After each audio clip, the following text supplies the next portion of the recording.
Harvard reveals 3I Atlas is not natural after its latest unexplained acceleration. Picture this. You're an astronomer scanning the quiet night sky when you spot a blur moving just off the ecliptic plane. Days later, it's confirmed. It's not a comet from our solar system at all, but an interstellar wanderer. Now, as October approaches, you see it flare into an eerie green, its chemistry refusing to match what the textbooks say. This is exactly what scientists experienced, how an otherworldly object turned into the brightest mystery of the year. Before we move on, please take a moment to subscribe to the channel and like the video. Imagine watching a comet drift across the night sky when, without warning, it begins to glow in a vivid green light. That sight would stop anyone in their tracks. Now here's the strange part. Comets from outside our solar system aren't supposed to behave this way. They usually pass by as small, dim objects that escape notice without sensitive telescopes. But 3I Atlas threw that rule out. As it drew closer to the sun, reports began circulating that its coma, the hazy envelope of gas around the nucleus,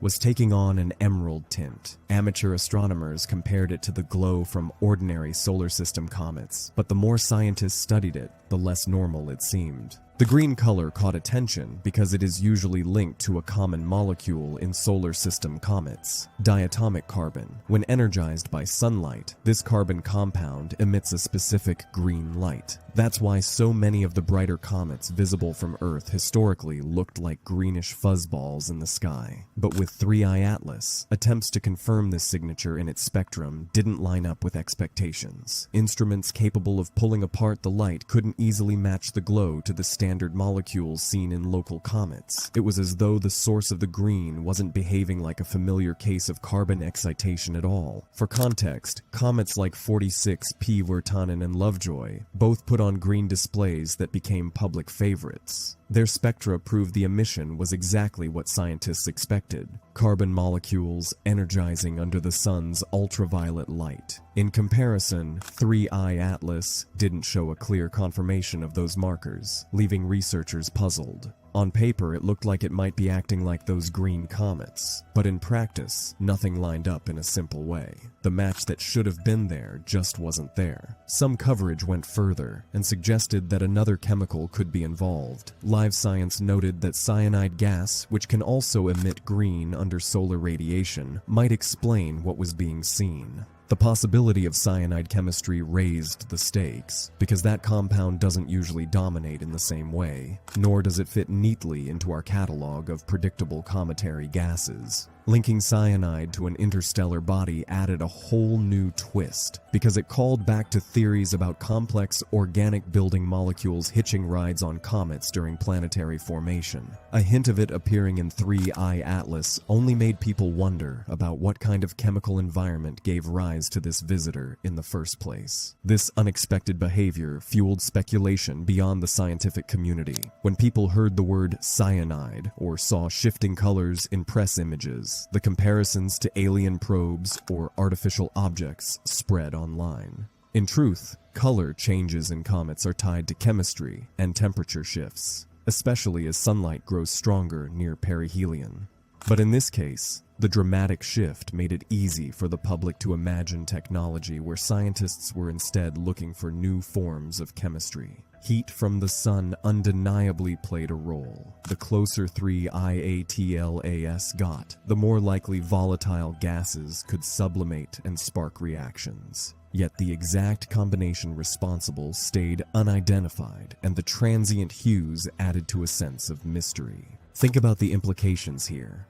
Every time a comet brightens, fades, or shifts in color, it's a signal about the molecules escaping from its body. A typical comet will stay within familiar ranges that match known compounds. In the case of 3I Atlas, the absence of a straightforward explanation made it stand out. Was this glow caused by an exotic mixture of gases never before tested by sunlight? Or was it a process that seems alien simply because we've only studied comets born within our own solar system? By the time debates cooled, one thing was clear. The glow from 3I Atlas didn't behave like the cataloged comets tracked for centuries. Its specific changes marked it as chemically unusual, belonging to a class of its own. This was more than just another green comet. It was a signal that interstellar ices may carry hidden surprises. And if its color seemed strange enough, the direction of its plume raised even bigger questions. Comets are supposed to behave in predictable ways, and one of the simplest rules is that their tails always extend away from the sun. The reason is straightforward: the force of sunlight and the constant stream of charged particles known as the solar wind push material outward. But when astronomers tracked 3I Atlas using the Hubble Space Telescope and the Gemini Observatory, they noticed something that broke that rule. Instead of its gas and dust flowing outward as expected, a distinct plume could be seen projecting toward the sun itself, like smoke drifting against the wind. That sight alone set off a cascade of questions among scientists and the public alike. To understand why this detail is so unusual, think about holding a lit match outdoors on a breezy day. Whatever direction you stand, the smoke coming off the flame will drift in the same direction that the wind blows.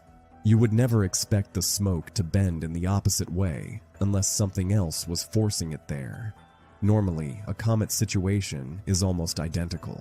The wind in space is the steady pressure of solar photons and the particle stream from the sun. No matter how the comet turns, its dust tail points away. A second tail made of ionized gas can shift a bit depending on magnetic fields, but it too is driven outward. With 3I Atlas though, the physics refused to follow that reliable rule of thumb. As more data came in, researchers tried to make sense of what they were seeing. They ran trajectory models that attempted to simulate where the sunlight should drive the grains of dust and volatile gases. Time after time, the models failed unless an extra directed push was included in the equations. Without that addition, the plume oriented toward the sun could not be explained. The idea that something had to be producing a force strong enough to overcome solar radiation pressure was hard to ignore. Yet whether that force was natural or something more exotic remained wide open. For some observers, the sight of materials seemingly firing sunward was easy ammunition for claims of artificial origin. If an object in outer space shoots visible jets in a precise direction, it starts to look suspiciously like propulsion. But most astronauts and planetary scientists prefer a simpler idea: extreme outgassing. This is when pockets of gas trapped within the comet burst out powerfully enough to change both its appearance and its path.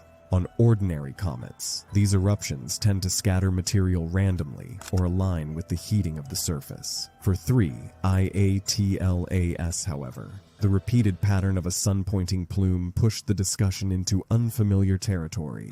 Detailed modeling of the comet's trajectory produced what astronomers call residuals, small differences between predicted and observed motions. When those residuals lined up neatly with the direction of the plume, the conclusion was startling. The outflow of gas itself appeared to be exerting a measurable force on the object, altering its path just enough to stand out. It meant the comet was not only unusual in its appearance, but was behaving dynamically in a way that no model of standard comets fully captured. If you imagine a slow-moving spacecraft correcting its path with bursts from thrusters, the comparison was difficult to ignore, even if scientists insisted on natural reasoning. The wider impact of this finding was that it forced researchers to rethink how interstellar bodies behave when interacting with sunlight. A comet born in another planetary system may contain ices and materials that respond differently under solar heating. At speeds much higher than local comets, the sublimation of strange compounds could create directed plumes that go against everything we expect.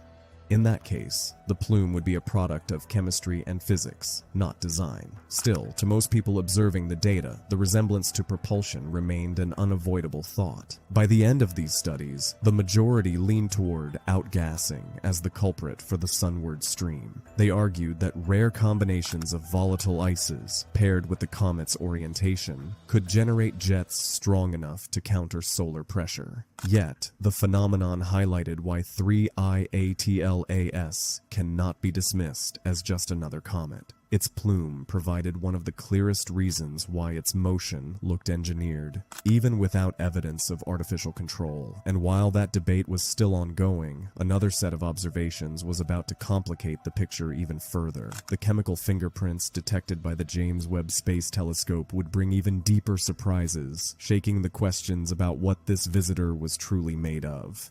How would you react if astronomers announced that a comet passing through our solar system seemed to carry chemistry that didn't match anything formed around our sun? That was the puzzle with 3I Atlas. When the James Webb Space Telescope examined it, the results showed something completely unexpected in its coma. The gas cloud surrounding the nucleus was made far more of carbon dioxide than water. That single fact was enough to send shockwaves through the community because, in our experience, comets almost always rely on water ice as their main component. Instead, this visitor looked like it came ready-made with a blueprint that belonged to an entirely different neighborhood of the galaxy. The scale of the imbalance was what caught researchers off guard. If you lined up measurements of different comets from across our solar system, nearly all of them fall into a relatively narrow band when you compare the amount of CO2 to water. Atlas, however, came in at a ratio about 8 times higher. That placed it far beyond the norms that anyone was used to seeing. What makes this so significant is that CO2 usually acts as a supplementary volatile in comets. It plays a supporting role in driving out gassing, but rarely dominates. In this case, it wasn't a supporting actor. It was the star of the show. Now tie this back to its strange glow and its disobedient plume structure. A comet releasing more carbon dioxide than water will naturally sublimate in a very different way.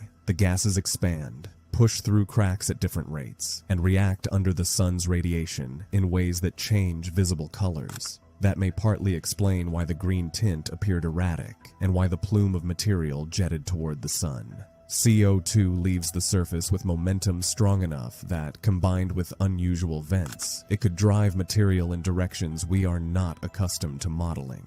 The more scientists studied it, the clearer it became that composition and behavior were closely linked. And then came another surprise. Observations from the Very Large Telescope added a layer that no one was ready for: the robust detection of nickel vapor, but without evidence of iron. On comets inside our solar system, nickel and iron typically show up together in the gas spectra. The two metals are closely connected in how they are released from grains during heating. To find nickel floating without its usual partner was not just unusual, it was something astronomers had never encountered in open space before. When faced with it, they had to consider chemical reactions that don't normally occur at such distances from the sun.